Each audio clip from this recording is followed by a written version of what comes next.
Question में कि आप वहीं तक पहुंचे, मतलब ये पेज आपका लगना ही है। अगर आप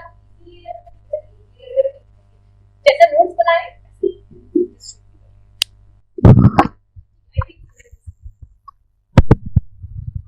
और कोई डाउट?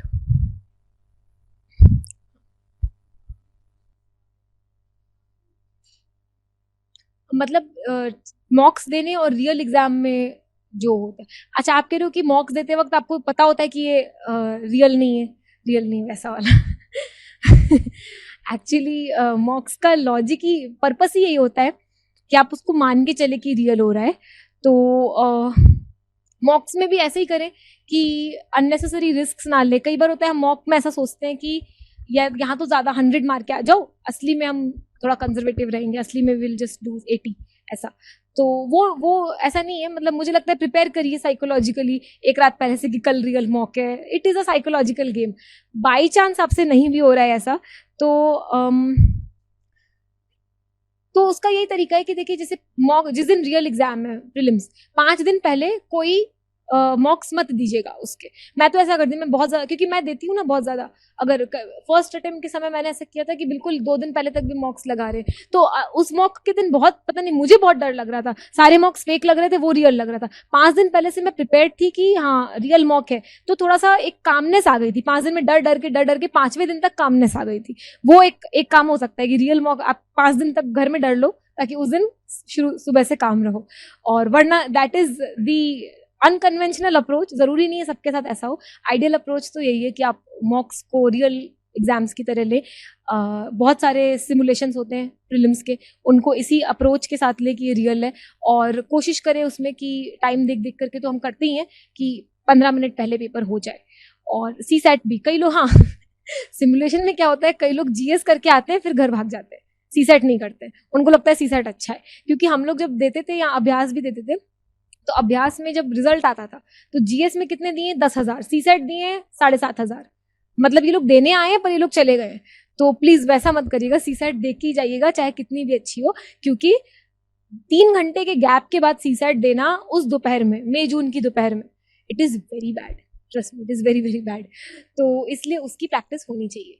तो सी सेट दिए कितनी भी मैथ्स ऑप्शनल भी हो तो भी मैं कहूंगी वो दोपहर में देने की आदत रहे तो अच्छा है। एक क्वेश्चन पे और बात कर लेते हैं, अटेम्प्ट्स। प्रीलिम्स में अटेम्प्ट्स कितने करने हैं? तो अटेम्प्ट्स मैं आपको अपने बता देती हूँ। मैंने फर्स्ट अटेम्प्ट में 75 किए थे, which is very low. Second attempt में 80 किए थे।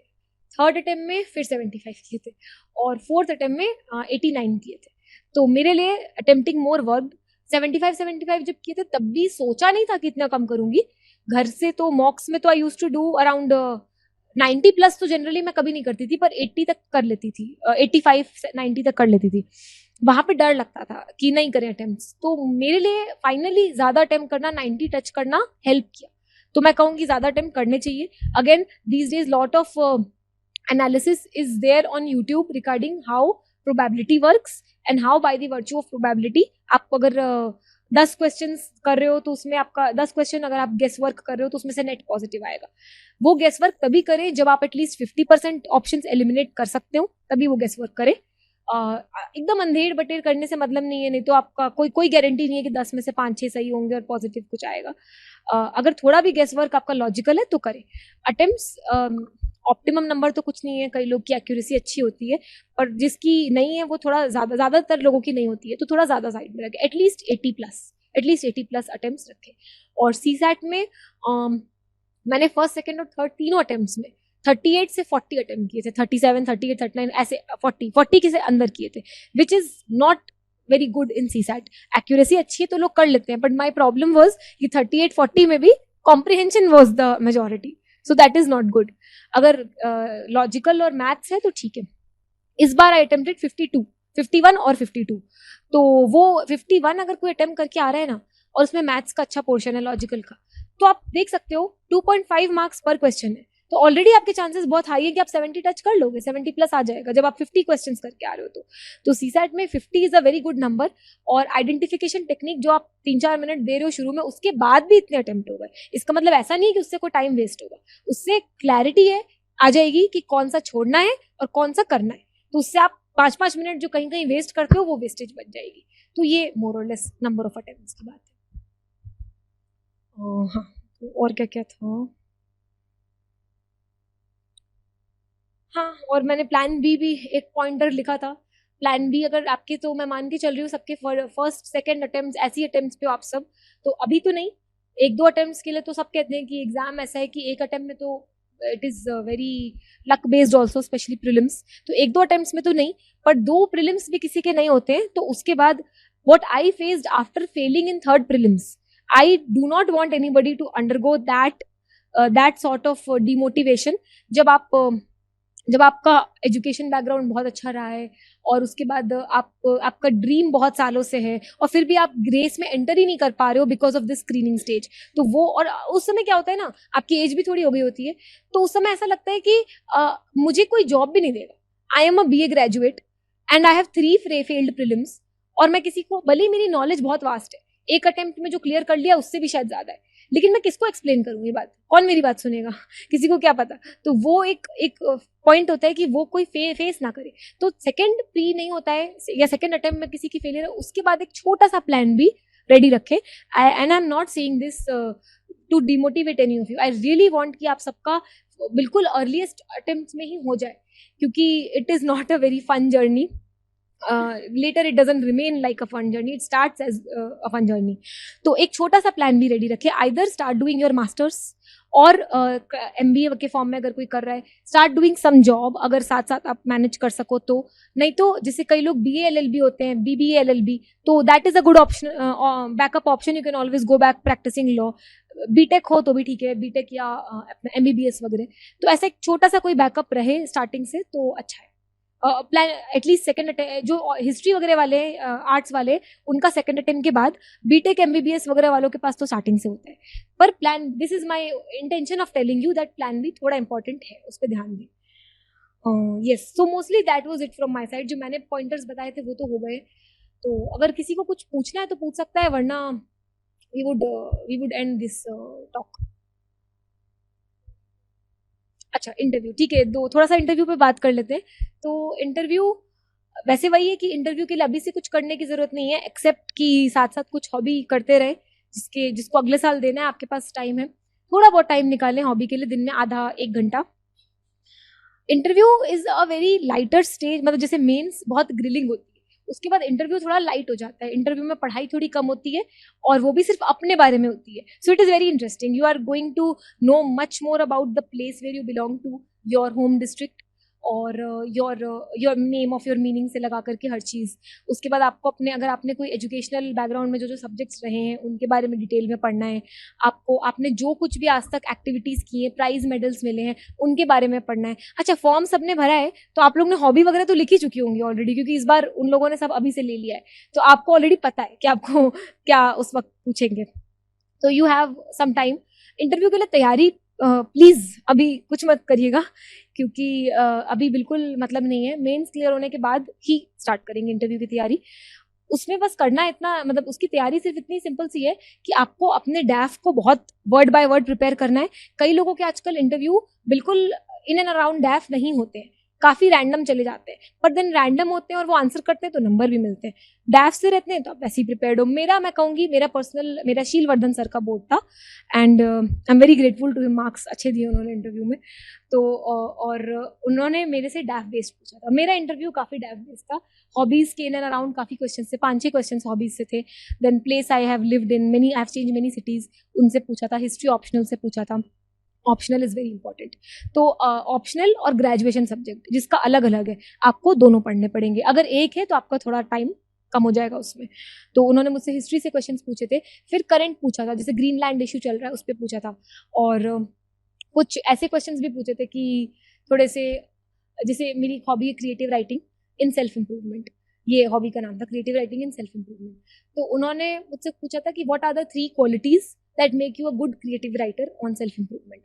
So I told them, and then they asked another question, followed question, कि what are the 2 qualities, negative qualities of yours that prohibit you from becoming a good creative writer. तो थोड़ा situation based भी थे, और भी थे situation based questions, 1-2 situation based थे, पर it was a very good conversation, very healthy conversation, और round table थी, जैसी मॉक्स में रहती है उससे थोड़ी different setting थी।